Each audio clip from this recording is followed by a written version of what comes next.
ರಾಗ ತಾಳ ಹಾವ ಭಾವ ಸೇರದೆ ಹೋದರೆ ತಾನ ನಾಟ್ಯವಿಲ್ಲ, ಪ್ರೇಮ ರಾಗವಿಲ್ಲ, ಜೀವ ಜೀವ ಪ್ರೀತಿಯಿಂದ ಕೂಡದೆ ಹೋದರೆ ಜೀವರಾಗವಿಲ್ಲ, ಶೂನ್ಯ ಲೋಕವೆಲ್ಲ.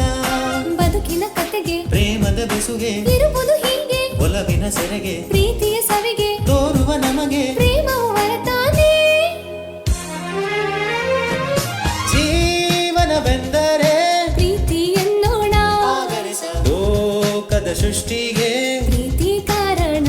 ಓ ಜೀವನವೆಂದರೆ ಪ್ರೀತಿ ಎನ್ನೋಣ, ಲೋಕದ ಸೃಷ್ಟಿಗೆ ಪ್ರೀತಿ ಕಾರಣ. ಪ್ರೇಮ ಲೋಕದಿಂದ ತಂದ ಪ್ರೇಮದ ಸಂದೇಶ ಭೂಮಿಯಲ್ಲಿ ಹಾಡಿ ತಿಳಿಸೋಣ. ಪ್ರೀತಿ ಹಂಚೋಣ, ಆನಂದ ಪಡೆಯೋಣ, ಬನ್ನಿ ಪ್ರೇಮ ರಹಸ್ಯ ಹೇಳೋಣ. ಜೀವನವೆಂದರೆ ಪ್ರೀತಿ ಎನ್ನೋಣ, ಲೋಕದ ಸೃಷ್ಟಿಗೆ ಪ್ರೀತಿ ಕಾರಣ. ಜೀವನವೆಂದರೆ ಪ್ರೀತಿ ಎನ್ನೋಣ, ಲೋಕದ ಸೃಷ್ಟಿಗೆ